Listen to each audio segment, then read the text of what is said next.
नमस्कार, मैं हूं पंकज कुमार मिश्र और आप देख रहे हैं वर्ल्ड न्यूज। मिडिल ईस्ट में सीज फायर की बातचीत जारी है, लेकिन ग्राउंड रियलिटी कुछ और ही कहानी बता रही है। अमेरिका और ईरान के बीच एक बार फिर मिलिट्री एक्सचेंजेस देखने को मिल रहे हैं। यूएस ने इरानियन मिलिट्री टारगेट्स पर स्ट्राइक्स की हैं, वहीं ईरान ने जवाबी कार्रवाई का दावा किया है। सवाल यह है कि जब डिप्लोमेसी चल रही है तब मिसाइल क्यों चल रहे हैं? जब पीस टॉक्स जारी हैं तब मिलिट्री टेंशन क्यों बढ़ रहा है? आज हम आपको समझाएंगे कि किस तरह से हॉर्मुज स्ट्रेट से लेकर गल्फ रीजन तक आखिर क्या चल रहा है और क्यों पूरी दुनिया इन घटनाओं पर नजर बनाए हुए है। सबसे पहले बात अमेरिका के नए मिलिट्री एक्शन की। ईरान और यूनाइटेड स्टेट्स के बीच तनाव एक बार फिर बढ़ता दिखाई दे रहा है। यूएस सेंट्रल कमांड यानी सेंटकॉम ने दावा किया है कि उसने ईरान के गोरुक और केशम आइलैंड्स पर रडार इंस्टॉलेशंस और ड्रोन कमांड सेंटर्स को निशाना बनाते हुए सेल्फ डिफेंस स्ट्राइक्स किए हैं। वॉशिंगटन का कहना है कि यह कार्रवाई उस घटना के जवाब में की गई है जिसमें ईरान ने कथित तौर पर एक अमेरिकी MQ-1 प्रेडेटर ड्रोन को मार गिराया था। अमेरिकी दावा है कि यह ड्रोन इंटरनेशनल वाटर्स के ऊपर ऑपरेट कर रहा था, इसलिए ईरान को उसे नहीं गिराना चाहिए था। दिलचस्प बात यह है कि ये स्ट्राइक्स ऐसे समय में हुई हैं जब दोनों देश सीज फायर को आगे बढ़ाने और स्ट्रेट ऑफ हॉर्मुज को खुला रखने की बातचीत कर रहे हैं। इस समय अमेरिका का संदेश साफ है, डिप्लोमेसी जारी है, लेकिन मिलिट्री डिटरेंस भी जारी रहेगा। दुनिया के सबसे संवेदनशील समुद्री रास्तों में से एक रणनीतिक द्वीप और अचानक गूंजती कई जोरदार धमाकों की आवाजें। कुछ घंटों तक किसी को पता नहीं था कि आखिर हुआ क्या है। क्या ईरान पर हमला हुआ? क्या अमेरिका और ईरान के बीच बढ़ते तनाव ने नया मोड़ ले लिया, या फिर इसके पीछे कोई और वजह थी? मामला है ईरान के दक्षिणी हिस्से में स्थित कैश्म द्वीप का, जहां 19 मई को कई इलाकों में लोगों ने तेज धमाकों जैसी आवाजें सुनने की सूचना दी। देखते ही देखते इन खबरों ने पूरे क्षेत्र में चिंता बढ़ा दी। सिर्फ कैश्म द्वीप ही नहीं, बल्कि इसके सामने स्थित बंदर अब्बास शहर से भी ऐसी ही आवाजें सुनाई देने की रिपोर्ट सामने आई। स्थानीय लोगों ने बताया कि धमाके इतने तेज थे कि कई किलोमीटर दूर तक उनकी गूंज महसूस की गई। ईरान की मेहर न्यूज एजेंसी ने सबसे पहले इस खबर को रिपोर्ट किया, लेकिन शुरुआत में अधिकारियों की तरफ से कोई आधिकारिक बयान नहीं आया। न किसी हमले की पुष्टि हुई, न किसी हादसे की जानकारी दी गई। यही वजह थी कि अटकलों का दौर शुरू हो गया। दरअसल कैश्म कोई साधारण द्वीप नहीं है। ये ईरान का सबसे बड़ा द्वीप है और दुनिया के सबसे महत्वपूर्ण समुद्री मार्गों में से एक हॉर्मुज जलडमरू मध्य के बीचों बीच स्थित है। यहीं से दुनिया के करीब 20% तेल व्यापार का आवागमन होता है। हर दिन हजारों करोड़ डॉलर का तेल और ऊर्जा संसाधन इसी समुद्री रास्ते से गुजरते हैं। ऐसे में इस इलाके में किसी भी असामान्य गतिविधि का असर सिर्फ ईरान तक सीमित नहीं रहता, बल्कि वैश्विक ऊर्जा बाजारों और अंतर्राष्ट्रीय राजनीति पर भी पड़ सकता है। मामले की गंभीरता इसलिए भी बढ़ गई क्योंकि इन दिनों अमेरिका और ईरान के बीच कई अहम मुद्दों पर बातचीत चल रही है। परमाणु कार्यक्रम, आर्थिक प्रतिबंध, जमे हुए विदेशी फंड और हॉर्मुज जलडमरू मध्य में नौवहन की सुरक्षा जैसे विषय चर्चा की केंद्र में है। ऐसे माहौल में जब कैश्म द्वीप पर अचानक धमाकों की खबर आई तो कई लोगों ने इसे संभावित सैन्य गतिविधि या सुरक्षा घटना से जोड़कर देखना शुरू कर दिया। हालांकि कुछ घंटों बाद तस्वीर साफ होने लगी।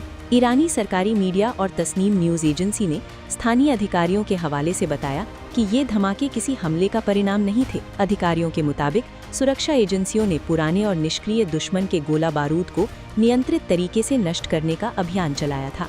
इन्हीं नियंत्रित विस्फोटों की वजह से तेज आवाजें सुनाई दी। बंदर अब्बास क्षेत्र में भी इसी तरह की कार्यवाही की पुष्टि की गई।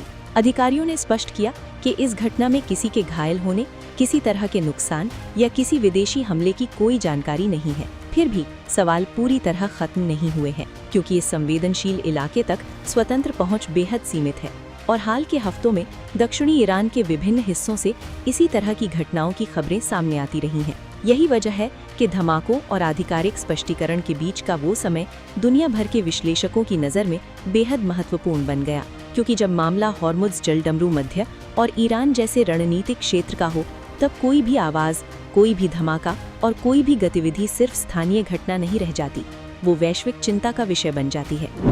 अब बात ईरान के जवाबी कार्रवाई की। अमेरिका ने दावा किया है कि उसने इरानियन मिलिट्री टारगेट्स पर स्ट्राइक्स की हैं।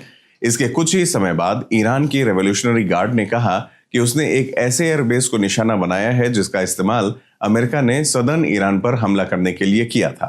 हालांकि ईरान ने उस बेस का नाम सार्वजनिक नहीं किया, लेकिन क्षेत्रीय रिपोर्ट्स इसे कुवैत से जोड़कर देख रही हैं।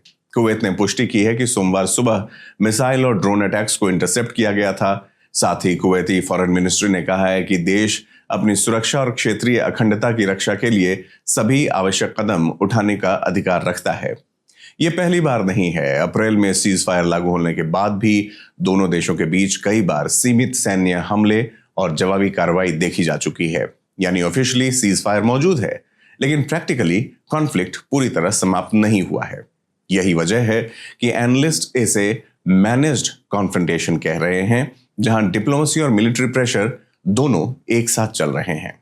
घड़ी की सुइयां टिक टिक कर रही है और इस वक्त जब आप अपने घरों में सुरक्षित बैठकर ये वीडियो देख रहे हैं, ठीक इसी सेकंड मिडिल ईस्ट के आसमान में रडार लॉक किए जा चुके हैं। लड़ाकू विमानों के आफ्टर बर्नर्स ऑन है। दुनिया के दो सबसे जिद्दी देश, एक सुपर पावर अमेरिका और दूसरा अपनी धुन का पक्का ईरान, इस वक्त एक दूसरे की छाती पर बंदूक ताने खड़े हैं। ये कोई रूटीन थ्रेट या गीदड़ भपकी नहीं है। वॉशिंगटन से लेकर तेहरान तक रेड लाइन को पैरों तले कुचल दिया गया है। ईरान ने वो दुस्साहस कर दिखाया है जिसकी कल्पना शायद पेंटागन ने भी नहीं की थी। कुवैत की धरती पर जहां अमेरिकी सेना का सबसे मजबूत किला है, वहां ईरान की मिसाइलें गिरी हैं। बात को घुमाते नहीं है, सीधे कड़वे सच पर आते हैं। ईरान की सबसे खूंखार और ताकतवर सेना IRGC ने डंके की चोट पर ऐलान किया है कि उन्होंने कुवैत में स्थित अमेरिका के सबसे रणनीतिक हवाई ठिकाने अली अल सलेम एयरबेस पर डायरेक्ट हिट किया है। यह हमला ईरान की एरोस्पेस फोर्स ने अपनी सबसे सटीक मिसाइलों से अंजाम दिया है। ईरान का कहना है कि ये कोई प्रोवोकेशन यानी उकसाव नहीं है, बल्कि एक शुद्ध रूप से रिटालिएशन है। एक ऐसा हमला जिसकी स्क्रिप्ट पिछले 48 घंटों में लिखी गई। तेहरान के सरकारी मीडिया का दावा है कि उनका मिशन 100% कामयाब रहा। निशाना बिल्कुल सटीक था। उन्होंने उसी बेस को मोटियामेट करने की कोशिश की है जहां से अमेरिकी लड़ाकू विमानों ने उड़ान भरकर ईरान की संप्रभुता को चुनौती दी थी। ईरान के जनरल ने जो बयान जारी किया है उसके शब्द नोट कर लीजिए। उन्होंने कहा है कि अगर व्हाइट हाउस ने दोबारा अपनी सीमा लांघी तो इस बार जो तबाही कुवैत में दिखी है वो अमेरिका के हर उस ठिकाने पर दिखेगी जहां उनका झंडा लहराता है।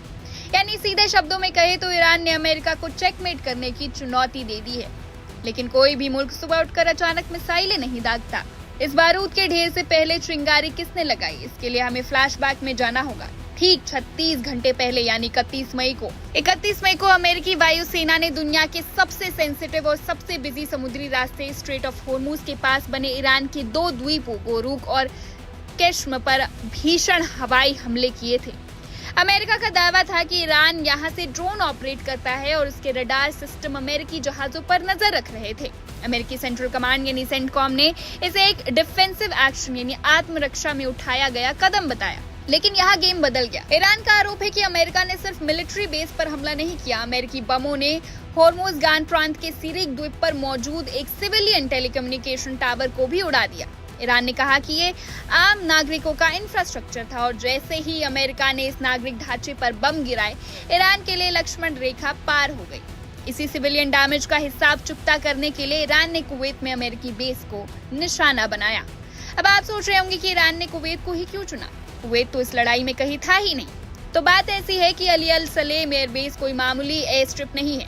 ये पूरे गल्फ रीजन में अमेरिकी हवाई ताकत का कंट्रोल रूम। यहाँ अमेरिका के हजारों सैनिक, लॉजिस्टिक हब, रिफ्यूलिंग सेंटर्स और सबसे खतरनाक खुफिया सर्विलांस विमान तैनात रहते हैं। मिडिल ईस्ट में अमेरिका की रीढ़ की हड्डी है ये बेस। लेकिन इस महा हमले के बाद सबसे हैरान करने वाली चीज क्या है जानते हैं? व्हाइट हाउस, पेंटागन और अमेरिकी सेंटकॉम की रहस्यमयी चुप्पी। इतना बड़ा हमला हो गया, ईरान ने जिम्मेदारी ले ली, लेकिन वॉशिंगटन की तरफ से कोई आधिकारिक बयान ही नहीं आया।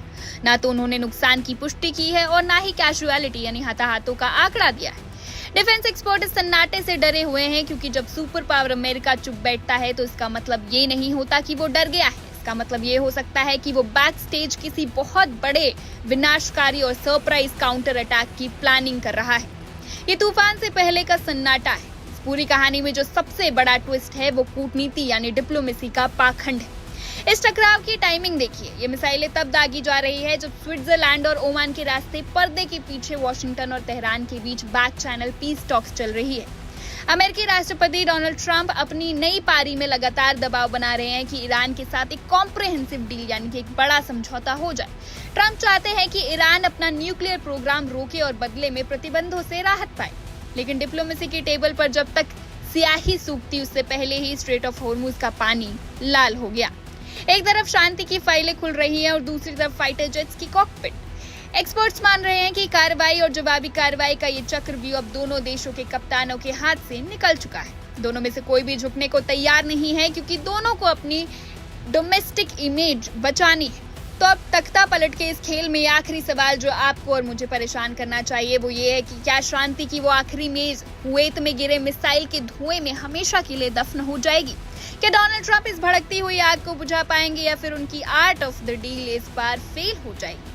अगर ये आग नहीं रुकी तो याद रखिए, कल सुबह जब आप जागेंगे तो पेट्रोल की कीमतें, ग्लोबल शेयर मार्केट और आपकी जेब सब इस युद्ध की आंच में झुलस रहे होंगे।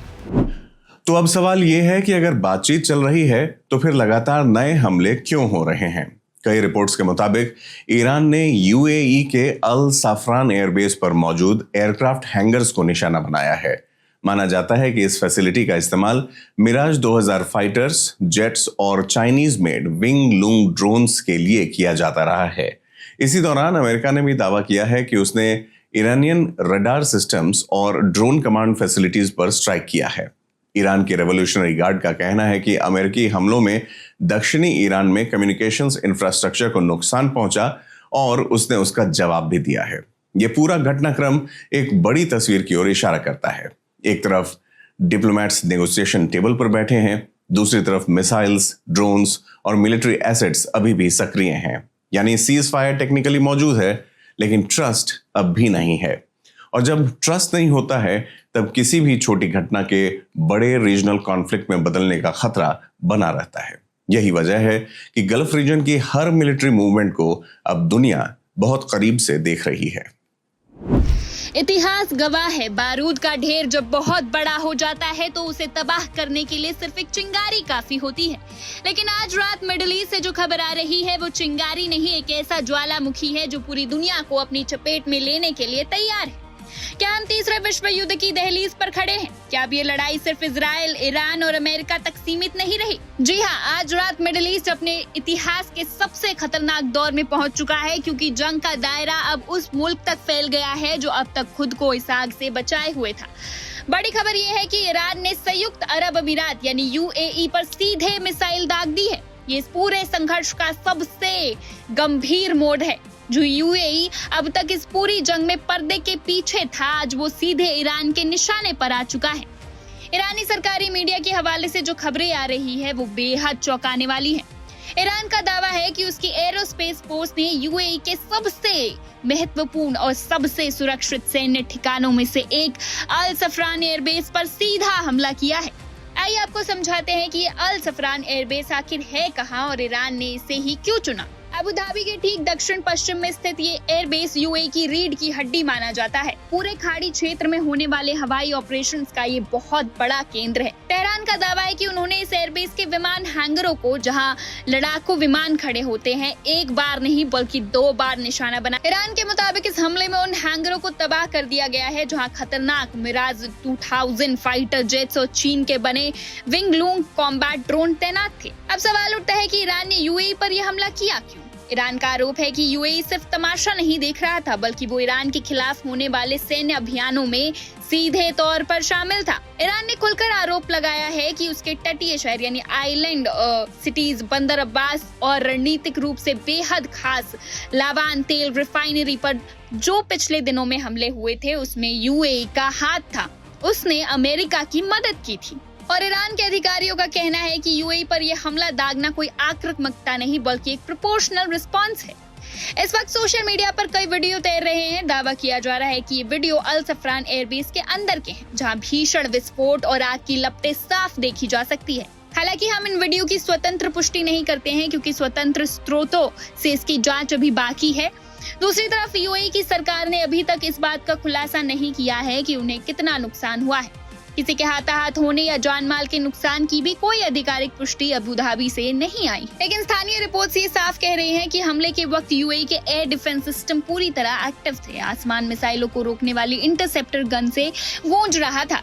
ये बात समझना बहुत जरूरी है कि ये हमला सिर्फ एक देश का दूसरे देश पर हमला नहीं है। ये खेल को पूरी तरह बदलने वाली घटना यानी कि गेम चेंजर है। क्यों? क्योंकि अब तक यूएई इस जंग की सीधी आंच से बचा हुआ है। हालांकि अतीत में ईरान समर्थित यमनी हुतियों से उसे धमकियां जरूर मिली थी, लेकिन ईरान की धरती से यूएई की धरती पर यह हमला सीधा हमला है। रक्षा विशेषज्ञों का मानना है कि इसके परिणाम भयंकर हो सकते हैं। यूएई भले ही सामने आकर कुछ ना कहता हो, लेकिन वो अमेरिका और पश्चिमी देशों का बहुत करीबी सहयोगी है। खुफिया जानकारियां साझा करना हो, अमेरिकी सेना के साजो सामान को पनाह देनी हो या रणनीतिक तालमेल बिठाना हो, अल सफरान एयरबेस इन सब का गढ़ रहा है। ईरान ने इस गढ़ पर हमला करके साफ संदेश दे दिया है कि जो भी अमेरिका या इजराइल का साथ देगा उसे इसकी भारी कीमत चुकानी होगी। इस तनाव की कड़ियों को जोड़कर देखिए। कुछ ही दिन पहले अमेरिका ने ईरान के रडार ठिकानों और ड्रोन कमांड सेंटरों को निशाना बनाया था। इसके जवाब में ईरान ने कुवैत में मौजूद अमेरिकी सैन्य ठिकाने, खासकर अली अल सलेम एयरबेस पर मिसाइलें बरसा दी। और अब कुवैत के बाद यूएई भी इस बारूद के खेल में सीधे खींच लिया गया है। एक तरफ पर्दे के पीछे कूटनीति चल रही है, ओमान और अन्य देशों के जरिए वॉशिंगटन और तेहरान के बीच सीक्रेट बातचीत की खबरें भी आती है, लेकिन हर एक नया मिसाइल धमाका शांति की इन कोशिशों पर पानी फेर देता है। आज इस हमले के बाद पूरे खाड़ी क्षेत्र में हाई अलर्ट घोषित कर दिया गया है। कई पड़ोसी देशों ने अपनी सेनाओं को स्टैंड बाय मोड पर रख दिया है और इसका असर सिर्फ मिडिल ईस्ट पर नहीं, आपकी और हमारी जेब पर भी पड़ने वाला है। दुनिया के सबसे महत्वपूर्ण समुद्री व्यापारिक मार्ग और तेल रिफाइनरियां इसी इलाके में हैं। अगर यह अस्थिरता जरा भी बढ़ी तो दुनिया भर के शेयर बाजार और तेल के बाजार में वो भूचाल आएगा जिसे संभालना नामुमकिन होगा। आज पूरी रात दुनिया की नजरें अबू धाबी पर टिकी है। सवाल बड़े हैं और बेहद डरावने भी। क्या संयुक्त अरब अमीरात इस सीधे हमले का सैन्य जवाब देगा? क्या अमेरिका अपने दोस्तों को बचाने के लिए इस युद्ध में सीधी अपनी सेना उतारेगा, या फिर विनाश के इस मोड़ पर आकर भी कूटनीति इस महायुद्ध को रोक पाएगी? फैसला जो भी हो, लेकिन एक बात तय है, मिडिल ईस्ट की घड़ी में कयामत का वक्त यानी डूम्सडे क्लॉक अब बहुत करीब आ चुका है। तो आज की बड़ी तस्वीर यही है। अमेरिका और ईरान दोनों पब्लिकली डिप्लोमेसी की बात कर रहे हैं, लेकिन ग्राउंड पर मिलिट्री सिग्नलिंग लगातार जारी है।